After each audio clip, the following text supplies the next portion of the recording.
Hello दोस्तों, organic chemistry with Rahul sir में आप सबका बहुत बहुत स्वागत है। दोस्तों, आज की वीडियो में हम class 11th chemistry organic chemistry में कार्बनिक यौगिकों की अभिक्रियाओं को समझेंगे। कार्बनिक यौगिकों में हम देखते हैं कि बहुत सारी अभिक्रियाएं होती हैं, दिमाग में प्रवेश ही नहीं करती, दिमाग में जाती नहीं है दिमाग में, लेकिन हाँ आज सॉल्यूशन है। दोस्तों, यदि इन अभिक्रियाओं को आप ठीक तरीके से अच्छे तरीके से समझ लेते हैं, पढ़ लेते हैं, तो आज के बाद अभिक्रियाएं आपसे बनेंगी। ये मेरा वादा है, आपसे अभिक्रियाएं बनेंगी, प्रत्येक अभिक्रिया बनेंगी, क्योंकि दोस्तों प्रत्येक अभिक्रियाएं इन 3 अभिक्रियाओं पर ही डिपेंड होती अलग अलग टाइप से हैं, बट इन्हीं पर डिपेंड होती हैं, तो इनको आपको समझना होगा। और दोस्तों हाँ, इससे पहले आपने हम ऑर्गेनिक केमिस्ट्री की तैयारी शुरू से ही कराते आ रहे हैं। तो दोस्तों इसमें हमने सारे कुछ टॉपिक पढ़ा दिए हैं। समाव्यपता ये वाला टॉपिक भी हमने फिनिश करा दिया है। IUPAC नाम जो हमारा महा इंपॉर्टेंट टॉपिक है, इसको भी हमने कवर करा दिया है। दोस्तों तो यदि आपको ये देखना है तो आई बटन पर आप क्लिक कीजिए और आप जाकर देख सकते हैं, या फिर दोस्तों वीडियो के डिस्क्रिप्शन में भी इनका लिंक दिया है, तो आप जाइए और देखिए। ठीक है, तो दोस्तों आइए हम स्टार्ट करते हैं। तो दोस्तों कार्बनिक यौगिकों की अभिक्रियाओं में 3 अभिक्रियाएं आती हैं, जिसमें हमारी पहली होती है प्रतिस्थापन अभिक्रिया, सेकंड हमारी दोस्तों योगात्मक अभिक्रिया, और थर्ड हमारी है विलोपन अभिक्रिया। और दोस्तों जो विलोपन अभिक्रिया है, इन विलोपन अभिक्रियाओं में 2 अभिक्रियाएं आती हैं, जिसमें हमारी अल्फा विलोपन अभिक्रिया और दूसरी हमारी होती है बीटा विलोपन अभिक्रिया। अब ये अल्फा विलोपन बीटा विलोपन क्या होता है, अल्फा बीटा क्या होता है, सारी चीजें एक एक करके मैं समझाऊंगा, बस आपको समझना है अच्छे से, और मेरे साथ आपको लास्ट तक जुड़े रहना है ना, और एक एक पॉइंट को आपको समझना है। ठीक है, तो दोस्तों सबसे पहले हम स्टार्ट करते हैं प्रतिस्थापन अभिक्रिया को। ये प्रतिस्थापन अभिक्रिया क्या होती है, इस चीज को हम समझते हैं। तो मेरे भाई आप सुनो, नाम से ही समझ में आ रहा, प्रतिस्थापन है ना। प्रतिस्थापन जैसे मैं आपके स्थान पर चला जाता हूं और आप मेरे स्थान पर आ जाते हैं, तो हम दोनों का आपस में क्या हो गया, प्रतिस्थापन हो गया। तो बिल्कुल सही है बात, है ना। तो दोस्तों क्या होता है, जब एक या एक से अधिक अणु या समूह दूसरे अणु या समूह द्वारा प्रतिस्थापित हो जाता है, तो उसे क्या बोलेंगे, प्रतिस्थापन अभिक्रिया। सही बोला ना मैंने। जब एक अणु या समूह दूसरे अणु या समूह से प्रतिस्थापित हो जाता है, तो इसे हम क्या बोलते हैं, प्रतिस्थापन अभिक्रिया। अब ये प्रतिस्थापन अभिक्रिया के एग्जाम्पल्स क्या हैं, कैसे क्या मैकेनिज्म है, इसको हम समझते हैं ना। जैसे मान लिया दोस्तों हमने लिखा है ये मैथिल क्लोराइड, क्या लिखा है, मैथिल क्लोराइड। ये आपको पता ही है CH3 क्या होता है, मैथिल, और ये Cl क्या है, क्लोराइड। तो ये हमने क्या लिख दिया, मैथिल क्लोराइड। अब यदि इस मैथिल क्लोराइड की हम KOH के साथ अभिक्रिया करा दें, किसके साथ अभिक्रिया करा दें, KOH के साथ अभिक्रिया करा दें, ठीक है, तो ये K कर क्या लेगा, ये K कर क्या लेगा, K क्या कर लेगा, Cl को बाहर कर देगा। लेकिन हम तो दोस्तों इसमें प्रतिस्थापन देख रहे हैं। ठीक है, तो क्या होगा, जब मैथिल क्लोराइड के इस KOH के साथ अभिक्रिया कराएंगे, तो मेरे भाई क्या होगा, जो Cl समूह है, जो आपका दिख रहा है ना Cl समूह, ये Cl समूह OH समूह द्वारा प्रतिस्थापित हो जाएगा। मतलब इस Cl की जगह ये OH आ जाएगा, और इस OH की जगह क्या आ जाएगा, Cl आ जाएगा, है ना। तो हुआ ना प्रतिस्थापन, Cl OH की जगह आ गया, और OH किसकी जगह चला जाए, Cl की जगह, तो हो गया ना प्रतिस्थापन। अब ऐसा होगा तो बनेगा क्या, तो देखो दोस्तों ऐसा होगा तो बनेगा क्या, देखो अब क्या हो गया, इधर CH3 तो है, इस पे कोई प्रभाव नहीं पड़ा, बट Cl की जगह कौन आ गया, OH, तो ये आ गया आपका OH आ गया। अब OH की जगह पे कौन आ गया, Cl आ गया, तो ये क्या बन गया, KCl। तो इसका नाम क्या है मेरे भाई, मैथिल एल्कोहल, है ना। ये मैथिल है और OH को हम क्या बोलते हैं, एल्कोहल, तो ये हो गया हमारा मैथिल एल्कोहल। ठीक है, तो मेरे भाई इसमें क्या प्रतिस्थापन नहीं हुआ ना, तो ये कौन सी अभिक्रिया है, प्रतिस्थापन अभिक्रिया। ठीक है, इसी प्रकार हम और देखते हैं। ठीक है, जैसे हमने लिख दिया C2H5 हमने लिख दिया C2H5 हमने लिख दिया Cn, और यहाँ पर हमने इसकी NaCl के साथ अभिक्रिया करा दी, किसके साथ अभिक्रिया करा दी, NaCl के साथ। ठीक है, तो इसमें क्या होगा दोस्तों, प्रतिस्थापन पढ़ रहे तो प्रतिस्थापन होगा। देखो माइनस माइनस, ये भी माइनस है, इधर Cn माइनस होता है ना, इधर Cl भी क्या है, माइनस है, तो ये Cl इस Cn की जगह पे आ जाएगा और ये Cn इस Cl की जगह पे आ जाएगा। ठीक है, तो आपस में क्या हो गया, इनका प्रतिस्थापन, और आपस में प्रतिस्थापन हो गया तो ये C2H5 तो सेम रहेगा, इसकी जगह कौन जाएगा, Cl, तो ये Cl, और इसकी जगह कौन आ जाएगा, Nc, तो ये हो गया आपका Na और ये हो गया आपका Cn, तो सोडियम साइनाइड, और ये हमारा क्या बन गया, एथिल क्लोराइड। ठीक है, तो इसका नाम क्या है, एथिल। ठीक है, और ये हमारा क्या हो गया, क्लोराइड। ठीक है, अब इसका नाम क्या है, तो इसका नाम क्या है, एथिल, और इसका नाम क्या है, साइनाइड, तो ये एथिल हो गया और ये हमारा हो गया साइनाइड। समझ रहे हो ना, प्रतिस्थापन हुआ ना, मतलब ये क्या है, प्रतिस्थापन अभिक्रिया। ठीक है, और भी हम देखते हैं, यहाँ देख रहे हैं क्या। ठीक है, जैसे दोस्तों मैंने ये ले लिया एक क्लोरोबेंजीन, है ना, मैंने क्या ले लिया यहाँ पर क्लोरोबेंजीन, रिंग के ऊपर मैंने क्या ले लिया, Cl। ठीक है, रिंग के ऊपर Cl जो होता है वो क्या होता है हमारा, ये बेंजीन है और ये क्या है, क्लोरो, तो ये हमारा क्या हो गया, क्लोरोबेंजीन, क्लोरोबेंजीन, ये हमारा क्लोरोबेंजीन। ठीक है, ओके, तो ये हमारा क्लोरोबेंजीन हो गया, है ना। और दोस्तों हाँ, आपको ऑर्गेनिक केमिस्ट्री से संबंधित यदि फॉर्मूले को आपको देखना है, समझना है, तो इसका लिंक भी वीडियो के डिस्क्रिप्शन में दिया है, तो आप जाइए और उनको देख लीजिए, क्योंकि ऑर्गेनिक केमिस्ट्री के जो जितने भी इंपॉर्टेंट फॉर्मूला हैं आपको 12th केमिस्ट्री में वहाँ इंपॉर्टेंट है, आपको काम आने ही वाले हैं।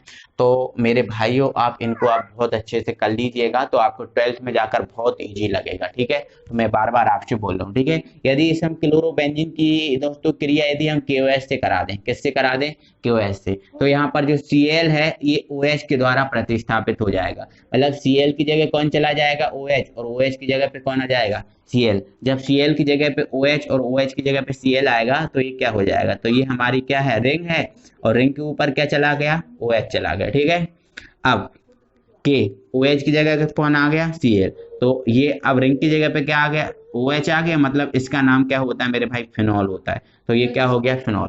रिंग के ऊपर क्या होता है, OH, इसको हम क्या बोलते हैं, फिनॉल, और ये हमारा हो गया KCl। ठीक है, तो आई होप दोस्तों कि आपको समझ में आ गया होगा, ये पूरी प्रतिस्थापन अभिक्रियाओं की परिभाषा है, और मैंने स्टार्टिंग में इसकी थ्योरी तो मैंने आपको बताई दी थी कि इसकी थ्योरी क्या है, तो आप समझ ही गए होंगे दोस्तों। क्या होता है, जब एक अणु या समूह दूसरे अणु या समूह द्वारा प्रतिस्थापित हो जाता है, तो इसे हम मेरे भाई क्या बोलते हैं, प्रतिस्थापन अभिक्रिया। तो दोस्तों ये पूरी प्रतिस्थापन अभिक्रिया है, आपको बहुत अच्छे से क्लियर हो गई, समझ में आ गई होगी। ठीक है, अब हम आगे बढ़ते हैं। अब दोस्तों हम पढ़ते हैं योगात्मक अभिक्रिया। योगात्मक अभिक्रिया क्या होती है, कैसे क्या होता है, ये समझते हैं। ठीक है, तो नाम से ही दोस्तों समझ में आ रहा है, योगात्मक मतलब इसमें योग होता है ना। इस अभिक्रिया में मेरे भाई होता क्या है, योग होता है मतलब, और दोस्तों ये है, इस अभिक्रिया का कहना है कि जो हमसे टकराएगा हमें में मिल जाएगा।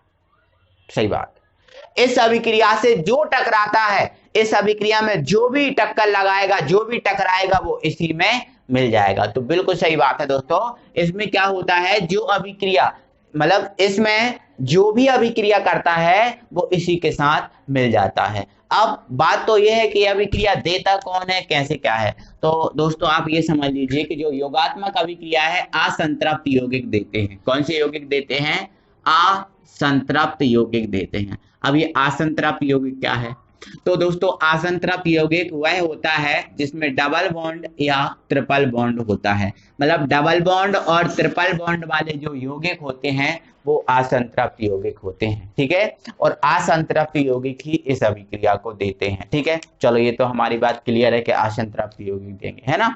और दोस्तों क्या होता है, इस अभिक्रिया में जो असंतृप्त यौगिकों से क्रिया करता है वो इसी के साथ जुड़ जाता है ना, मतलब जो भी डबल बॉन्ड ट्रिपल बॉन्ड वाले यौगिकों से क्रिया करेगा वो इसी में जुड़ जाएगा, और इसमें जुड़ जाएगा, और डबल बॉन्ड और जो ट्रिपल बॉन्ड हो जाएगा वो किस में बदल जाएगा, सिंगल बॉन्ड में, है ना। डबल बॉन्ड और ट्रिपल बॉन्ड किस में बदल जाएगा, सिंगल बॉन्ड में बदल जाएगा। ठीक है, पहले मैं उदाहरण से समझाता हूं और फिर मैं आपको इसकी थ्योरी बताऊंगा। ठीक है, तो मान लेते हैं दोस्तों ये कोई असंतृप्त यौगिक है ना, ये हमने लिख दिया CH2 डबल बॉन्ड CH2। आपको पता ही है डबल बॉन्ड वाला असंतृप्त होता है, तो ये डबल बॉन्ड वाला ही है, मतलब ये क्या है, असंतृप्त यौगिक है। क्या है, असंतृप्त यौगिक। अब इस असंतृप्त यौगिक का नाम क्या है, तो आपको पता है दोस्तों, इसमें कार्बन कितने हैं, 2, और हाइड्रोजन कितने हैं इसमें, 4, 2 दे और 2 4 हो गए। मतलब जिसमें कार्बन से दुगने हाइड्रोजन होते हैं उसे हम क्या बोलते हैं, एल्कीन श्रेणी आती है। कौन सी श्रेणी होती है, एल्कीन। और ये एल्कीन श्रेणी है, तो 2 कार्बन को हम क्या बोलते हैं, एथ। एथ में इन लगा तो क्या बन गया, एथीन, मतलब ये क्या है, एथीन है, और ये असंतृप्त यौगिक। ठीक है।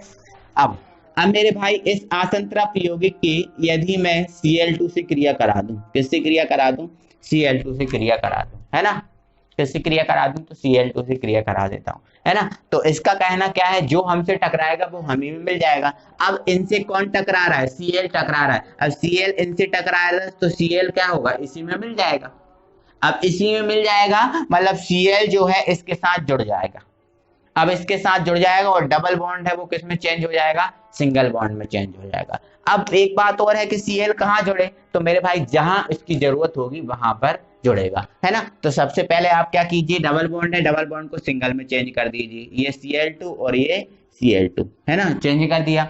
अब हम देख रहे हैं कार्बन की बैलेंसी नहीं हो रही। कार्बन की बैलेंसी कितनी होती है, 4, तो यहाँ पर कितनी हो रही, 2 और 1 3, इधर 2 और 1 3, दोनों कार्बनों की 3 3 है, तो आपको कितने Cl है, 2 Cl है, तो एक Cl यहाँ जुड़ जाएगा, एक Cl यहाँ जुड़ जाएगा। ठीक है, जहां जितने Cl की जरूरत है वहां पर जुड़ेंगे, ऐसा नहीं कि एक ही से जुड़ गए। अब एक ही से जुड़ जाएंगे तो बैलेंस ही गड़बड़ा जाएगी ना, हाँ, तो ऐसे भी हमें नहीं करना है। ठीक है, तो ये चीज हम याद रखेंगे, है ना। चलो, तो ध्यान रखना, ये इससे क्रिया किया तो इसी में आकर जुड़ गया। ठीक है, तो दोस्तों ऑर्गेनिक केमिस्ट्री की जितनी भी सारी आप रिएक्शन करोगे इन्हीं अभिक्रियाओं के ऊपर डिपेंड होंगी, तो आपको बहुत अच्छे से समझ लेना। ठीक है, तो ये हो गया, है ना। अब हम और देखते हैं, जैसे मान के चलो ये CH2 है और ये डबल बॉन्ड क्या है, CH2। यदि इसकी हम हाइड्रोजन से क्रिया करा देंगे, है ना, तो हमें क्या है, असंतृप्त, हमें पता है कि असंतृप्त यौगिक है, और असंतृप्त यौगिक है मतलब इसमें कौन सी अभिक्रिया होगी, योगात्मक अभिक्रिया होगी। और योगात्मक अभिक्रिया का क्या कहना होता है, जो हमसे टकराएगा हमें मिल जाएगा।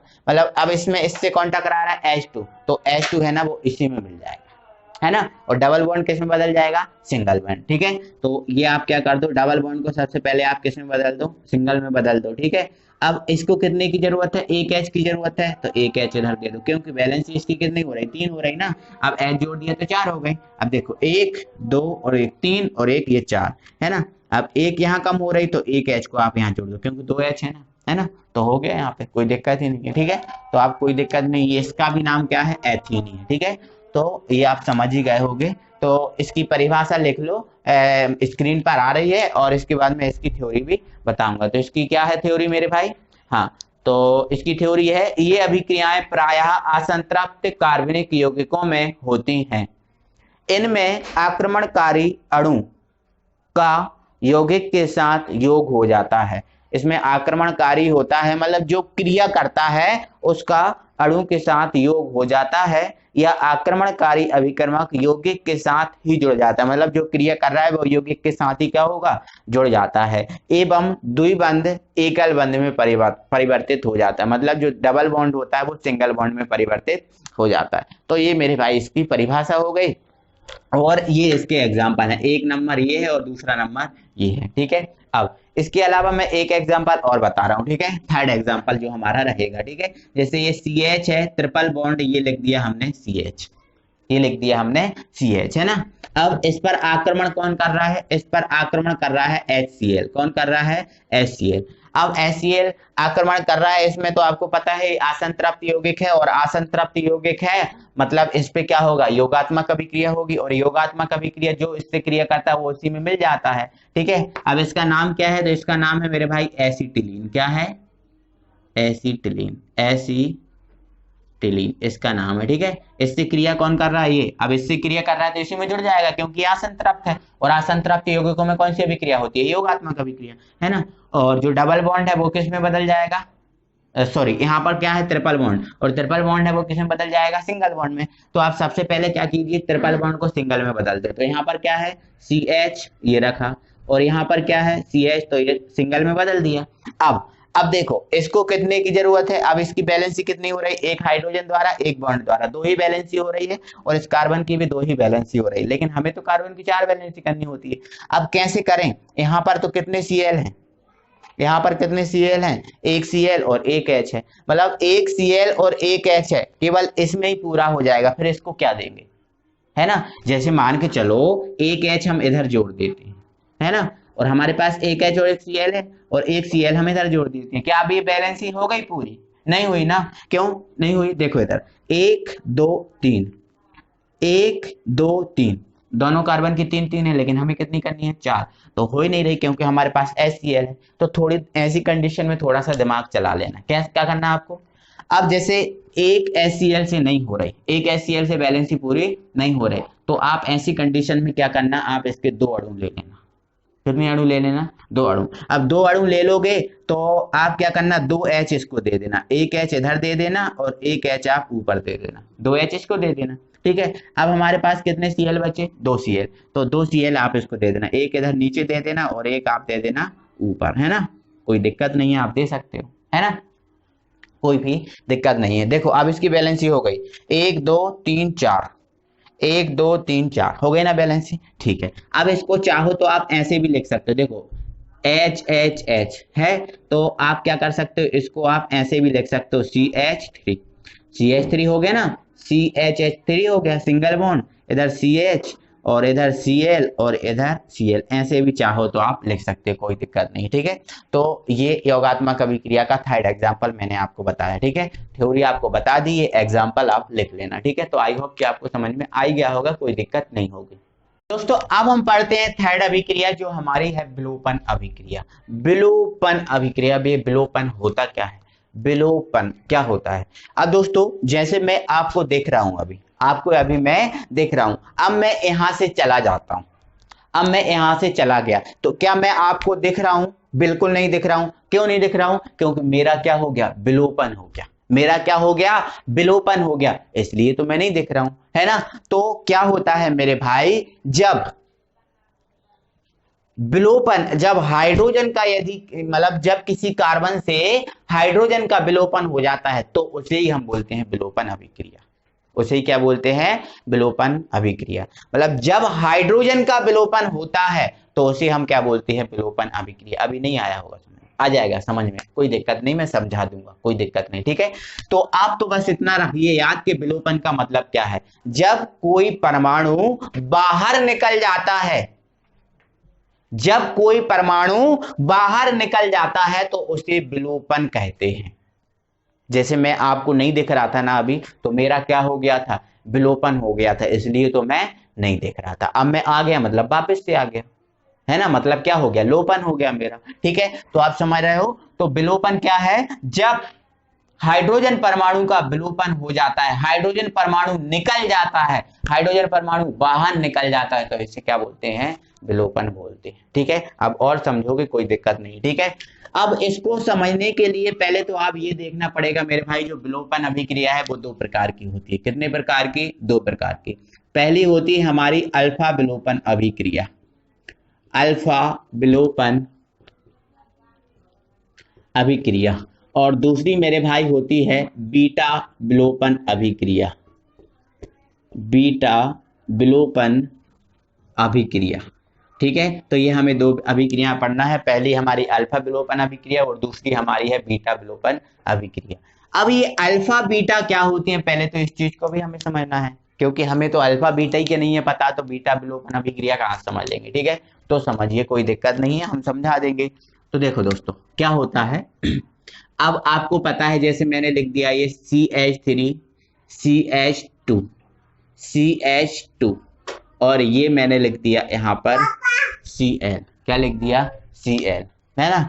अब आपको पता है, ये आपको जो दिख रहा है ये क्या है, क्रियात्मक समूह है, क्या है, क्रियात्मक समूह है, या फिर आप ये समझ लो कि ये समूह है, क्या है, समूह है। अब इस समूह की जगह आप OH भी ले सकते हो, है ना, CHO भी ले सकते हो, COOH भी ले सकते हो, CN भी ले सकते हो, NC भी ले सकते हो, Br भी ले सकते हो, एनीवन, आप कोई सा भी यहाँ पर फंक्शन ले सकते हो, कोई सा भी यहाँ से आप समूह ले सकते हो, आपके ऊपर डिपेंड है कि आप कौन सा ले रहे हो, ठीक है।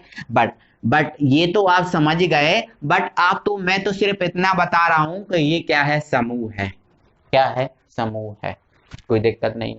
अब समझना आपको ये दोस्तों है कि जो समूह है, इस समूह से जुड़ा जो पहला कार्बन होता है मेरे भाई, उस कार्बन को हम बोलते हैं अल्फा कार्बन। समूह से जुड़ा पहला कार्बन कौन सा कार्बन होता है? अल्फा कार्बन होता है। ये आपको याद रखना। तो ये कार्बन जो है हमारा, वो कौन सा कार्बन है? Alpha carbon. दोस्तों जो समूह से जुड़ा जो दूसरा कार्बन होता है, इसे हम बोलते हैं बीटा कार्बन। क्या बोलते हैं? Beta carbon. तो ये हमारा बीटा कार्बन है। समूह से जुड़ा जो तीसरा कार्बन होता है मेरे भाई, इसको हम बोलते हैं गामा कार्बन। कौन सा कार्बन? Gamma carbon. तो ये हमारा गामा कार्बन है। समूह से जुड़ा पहला कार्बन अल्फा, दूसरा कार्बन बीटा और तीसरा कार्बन गामा कार्बन होता है। तो मेरे भाई आपको इतना पता होगा, ठीक है। तो अल्फा बीटा गामा कार्बन आप समझ गए होंगे। अब आगे आगे मेरे भाई ये है कि अल्फा कार्बन से जितने हाइड्रोजन जुड़े होते हैं उन्हें हम बोलते हैं अल्फा हाइड्रोजन। अब ये अल्फा कार्बन है और अल्फा कार्बन से ये हाइड्रोजन जुड़े हैं, मतलब ये अल्फा हाइड्रोजन है। और यहाँ पर अल्फा हाइड्रोजन मतलब कितने का हाइड्रोजन जुड़े हैं? 2। मतलब ये अल्फा हाइड्रोजन की संख्या कितनी है मेरे भाई? 2 है। कितनी है? 2 है। अब ये बीटा कार्बन और बीटा कार्बन से जितने हाइड्रोजन जुड़े हैं उसे बोलेंगे बीटा हाइड्रोजन। समझ गए ना? Beta hydrogen. और ये गामा कार्बन और गामा कार्बन से जुड़े जो हाइड्रोजन होते हैं, इसे हम बोलते हैं गामा हाइड्रोजन। आपको कोई दिक्कत ही नहीं होगी, समझ में आ गया होगा। समूह से जुड़ा पहला कार्बन अल्फा, दूसरा कार्बन बीटा और तीसरा कार्बन गामा। और अल्फा कार्बन से जुड़े हाइड्रोजन अल्फा हाइड्रोजन, बीटा से जुड़े हाइड्रोजन बीटा और गामा से जुड़े hydrogen gamma hydrogen. Not any problem. ये आपको 100% पूरा समझ में आ गया होगा, ये मैं गारंटी देता हूँ, कोई दिक्कत नहीं होगी, ठीक है। तो अब ये अल्फा बीटा गामा कार्बन आप बहुत अच्छे से समझ गए होंगे, कोई दिक्कत नहीं है आपको। यहां से आप देखते हैं। अब हम देखते हैं आगे। अब इसने बोला अल्फा विलोपन अभिक्रिया और दूसरी बोला है बीटा विलोपन अभिक्रिया। अल्फा विलोपन अभिक्रिया और दूसरा है इसका बीटा विलोपन अभिक्रिया। और विलोपन का मतलब तो मैं बता ही चुका हूं। जब हाइड्रोजन बाहर निकलता है तो विलोपन होता है। हाइड्रोजन बाहर निकलता है तो क्या होता है? उसे विलोपन कहते हैं, ठीक है। अब ये अल्फा विलोपन है। क्या है? अल्फा विलोपन। मतलब मेरे भाई ये है कि यदि अल्फा कार्बन से हाइड्रोजन का विलोपन होता है तो उसे अल्फा विलोपन अभिक्रिया कहते हैं। और यदि बीटा कार्बन से हाइड्रोजन का विलोपन होता है तो उसे हम बोलते हैं बीटा विलोपन अभिक्रिया। समझ रहे हो ना? यदि अल्फा कार्बन से हाइड्रोजन का विलोपन होता है तो उसे अल्फा विलोपन अभिक्रिया कहते हैं। ये तो इसकी परिभाषा हो गई, आप लिख लेना। अब अल्फा विलोपन अभिक्रिया का क्या एग्जाम्पल है? तो वो एग्जाम्पल मैं आपको बता दे रहा हूं, तो सुनिए। देखो समझाते हैं आपको, कोई दिक्कत नहीं होगी। अब दोस्तों यदि मैंने यहां पर ये लिख दिया CH3, यहां पर हमने लिख दिया CH2 और ये लिख दिया OH। CH3 CH2 और ये OH लिख दिया। अब हम इसको क्या कर रहे हैं? गर्म कर रहे हैं। इसको हम क्या कर रहे हैं? गर्म कर रहे हैं। ये एल्कोहल है। क्या है? एल्कोहल है ना। और इसका नाम क्या है? एथिल एल्कोहल, ठीक है। तो ये आपका क्या है? Ethyl alcohol. थोड़ा सा नीचे लिख दे रहा हूं मैं, एथिल एल्कोहल, ठीक है। अब ये एथिल एल्कोहल, आपको पता है एथिल एल्कोहल लिक्विड होता है। लिक्विड होता है मतलब उसमें जल है। उसमें जल क्या जल है उसमें। अब मैं मेरे भाई इसको गर्म कर रहा हूं। तो देखो भाई, जब एल्कोहल को मैं गर्म करूंगा तो उसमें से वाष्प बाहर निकलेगी। वाष्प बाहर निकलेगी मतलब जल तो उसमें से बाहर निकलेगा, ठीक है। तो इसमें से मेरे भाई जल बाहर निकलेगा। जल बाहर निकलेगा। तो जल निकलेगा कैसे बाहर? वो तो पता होना चाहिए। अब देखो OH है हमारे पास। क्या है? OH। यदि इस OH को H और मिल जाए तो ये दोनों मिलकर, अब ये दोनों मिलकर क्या बना ले? H2O बना ले। लेकिन मिले तो इसको OH। तो ऐसी कंडीशन में आपको पता ही है दोस्तों, ये समूह है, समूह से जुड़ा ये पहला कार्बन अल्फा और ये क्या है? बीटा। पता ही है ना। तो ऐसी कंडीशन में क्या होगा दोस्तों? जो अल्फा कार्बन है, इस अल्फा कार्बन का एक H, अल्फा कार्बन के पास अभी कितने H हैं? 2 H हैं। तो अल्फा कार्बन का एक H इस OH के साथ, चाहे तो आप क्या कर दो, इसके बाद 2 H हैं, एक H को आप ओपन कर लो, कोई दिक्कत नहीं, आपके ऊपर डिपेंड है। तो क्या होगा? अल्फा कार्बन का एक H इस OH के साथ क्या बना लेगा? H2O। क्या बना लेगा? H2O। और H2O हो जाएगा बाहर। अब H2O बाहर हो गया, H2O बाहर हो गया। तो ऐसी कंडीशन में मेरे भाई क्या बचा हमारे पास? देखो कार्बन कार्बन, कितने कार्बन? 2 कार्बन। हाइड्रोजन हाइड्रोजन, मतलब 3 और 1 4 हाइड्रोजन और 2 कार्बन। तो ऐसी कंडीशन में हमारे पास C2H4 बचा। क्या बचा? C2H4 बचा। लेकिन हमने इसमें देखा कि अल्फा कार्बन से हाइड्रोजन गया है। अल्फा कार्बन से हाइड्रोजन गया मतलब ये अल्फा विलोपन अभिक्रिया। मैंने आपको बता ही दिया था, यदि अल्फा कार्बन से हाइड्रोजन बाहर निकलता है तो उसे अल्फा विलोपन अभिक्रिया कहते हैं, मतलब ये अल्फा विलोपन अभिक्रिया है। आई होप कि आपको बहुत अच्छे समझ में आ गया हो। अल्फा कार्बन से हाइड्रोजन गया H2 बना के, मतलब ये अल्फा विलोपन अभिक्रिया है। ठीक है, अब बचा क्या? तो इसका नाम क्या है? C2H4, मतलब जिसमें दोगुने हाइड्रोजन होते हैं तो उसे क्या बोलते हैं? एल्कीन। 2 कार्बन है तो क्या हो गया? ये एथीन। तो ये किसका एग्जाम्पल है? एथीन का एग्जाम्पल है। आपको बहुत अच्छे से क्लियर हो गया होगा, कोई प्रॉब्लम ही नहीं रही होगी। एक एग्जाम्पल और आपको मैं समझाता हूँ, ठीक है? इसी का समझा रहा हूँ, है ना। देखो ये लिखा है हमारे पास CH3, ये लिखा हमारे पास CH2 और ये हमारे पास लिखा है Cl, और ये Ca, इसकी हम क्रिया करा रहे हैं किसके साथ? KOH के साथ। किसके साथ करा रहा है? KOH के साथ। तो आप मेरे भाई ये बताओ K कर क्या लेगा? K क्या कर लेगा? क्या कर लेगा K? तो K क्या कर लेगा? इस Cl को बाहर निकालेगा तो क्या बन जाएगा? ये KCl। KCl बन गया, KCl बन गया। अब OH क्या करेगा? OH अकेला का बैठा बैठा रोएगा? अकेला क्या करेगा? कुछ नहीं कर सकता। तो ऐसी कंडीशन में आपको पता ही है समूह है, समूह जोड़ा पहला अल्फा और दूसरा बीटा। तो ये क्या करेगा? इसमें कितने H हैं? 2 H हैं। तो 2 H हैं तो एक H को लेकर क्या बना लेगा? ये जो OH है, ये OH एक H को लेकर क्या बना लेगा? H2O। तो ये बना के H2O बना के हो जाएगा बाहर। आपको पता ही है ये क्या है? OH। OH को यदि हम एक H दे दें तो कितने H हो गए? 2, और ये O तो H2 बन गया ना, कोई दिक्कत ही क्या है ना। तो ये OH इसके एक H, मतलब OH इस अल्फा कार्बन से एक H लेकर क्या बना लेगा? H2। अब हम देख रहे हैं अल्फा कार्बन से हाइड्रोजन चला गया, मतलब इसमें कौन सी अभिक्रिया हो गई? अल्फा विलोपन हो गई। अब हमारे पास क्या बचा? CC2, 3 H ये और एक H ये, क्योंकि एक H तो चला गया, एक और बचा। तो हमारे पास क्या बच गया? ये C2H4 है ना, जो हमारा क्या होगा? एथीन। क्या होगा? एथीन। तो ये मेरे भाई अल्फा विलोपन अभिक्रिया हो गई। थ्योरी मैंने आपको बताई दी, एग्जांपल आपको मैंने समझाई दिए, कोई दिक्कत नहीं, ठीक है। तो ये अल्फा विलोपन हो गई, ठीक है। अब इसी प्रकार दोस्तों यदि बीटा कार्बन से हाइड्रोजन बाहर जाते हैं तो इसे हम क्या बोलेंगे? बीटा विलोपन अभिक्रिया, ठीक है। तो बीटा विलोपन की अभिक्रिया की परिभाषा क्या हो गई? जब बीटा कार्बन से हाइड्रोजन का विलोपन होता है तो इसे बीटा विलोपन अभिक्रिया कहते हैं। चलो बीटा विलोपन अभिक्रिया के एग्जाम्पल में मैं आपको समझा दे रहा हूँ, कोई दिक्कत नहीं है। तो दोस्तों अब बीटा विलोपन के समझते हैं। मैंने आपको थ्योरी बता दी है, एग्जांपल आप समझते हैं, ठीक है। देखो इधर ये हमने लिख दिया CH3, ये हमने लिख दिया CH2 और ये हमने लिख दिया OH, है ना। अभी हमने इसका अल्फा देखा था और इसी का हम दिखा देंगे आपको बीटा। आपको पता है ये समूह जोड़ा पहला कार्बन अल्फा और ये दूसरा क्या है? बीटा कार्बन है, ठीक है। तो देखो हमें अब इसमें कौन सी अभिक्रिया देखना है? बीटा विलोपन अभिक्रिया देख रहा है ना। कौन सी अभिक्रिया? बीटा विलोपन। तो बीटा विलोपन देखना है तो बीटा कार्बन से हाइड्रोजन जाएगा ना बाहर? बिल्कुल जाएगा। तो आप क्या कर दिए, यहाँ पर कितने H है? अभी 3 H है। तो आप ऐसा कर लीजिए 2 H आप लिख दीजिए और एक H आपको ओपन कर दीजिए, ठीक है। तो जैसे ही मैं बाहर इसको हम गर्म करेंगे तो ये OH इस H के साथ क्या बना लेगा? H2। क्या बना लेगा? H2। तो ये H2 हो गया बाहर। अब हमारे पास क्या बचा? ये बचा। तो C कितने हैं? 2, H कितने हैं? 4, एथीन। क्या बन गया? ये एथीन बन गया ना। अब देखो बीटा कार्बन से हाइड्रोजन गया, मतलब ये बीटा विलोपन अभिक्रिया। जब बीटा कार्बन से हाइड्रोजन जाएगा तो बीटा विलोपन, और अल्फा से जाएगा तो अल्फा विलोपन। समझ गए ना? ठीक है, एक एग्जांपल और मैं बता ही दे रहा हूँ, ठीक है।